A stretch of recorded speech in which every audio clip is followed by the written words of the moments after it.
the government eventually runs out of money.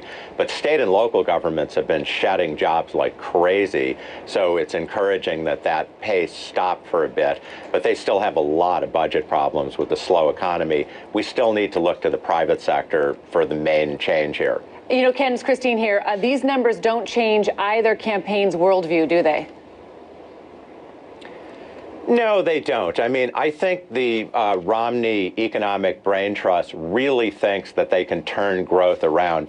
I think if you look back to, what's missing, where is he going to get revenue from that he's not saying, I think the big idea is that growth would go way up, they'd get a lot of tax revenues, and it would all be great.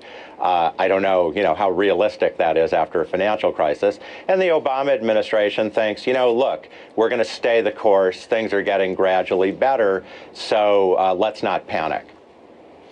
Well, I think that, what's clear about the 7.8 number, I mean, to state the obvious, is it's a big number in the context, just 30-some days out of the general election. I mean, and it's the lowest number since President Obama took office in 2009. Things are so headed in the right direction. They were praying for a number lower, that didn't begin with an 8, and they got it. I mean, this is a huge, to be fair, the Romney folks are also going to come back and say, still, this recovery is more lethargic than it should have been. All the people that have not participating in the workforce anymore. If you have to start that statement with still, then you've lost. What he needed coming out of that debate performance was momentum. You needed this number to be consistent with the message that you were delivering. He did not get momentum. You did not get performance. You're not going to get it from this number. This number, part of Mitt Romney's selling point has been for so many months we have had an unemployment rate above 8%. You can no longer say that, and you can even use that now. Some of the fact checking when they talk about the phrase President Obama promised to be under 8%, which of course he did not promise. People on his team did promise. So that is going to be a soundbite. I think that comes out, and people are going to say, well, and here you have a number that's under 8%. It's going to be a powerful number. A lot of economists thought it would go up.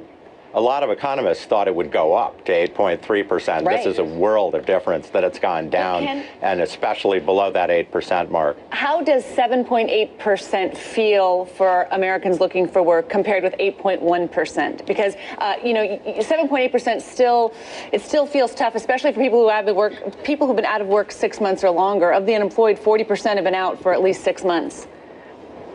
Oh no, absolutely. This is a small step. This isn't a wildly different number. In fact, it's almost exactly what people were expecting. There was a little bit of upward revision. A lot of the gain came from people being discouraged, and they're not looking for work anymore. It doesn't feel that different. But nevertheless, psychologically, it's hugely different. To be at 7.8, I know it's not a big difference. Political psychology. Political psychology, yes. And I also say fate has an incredible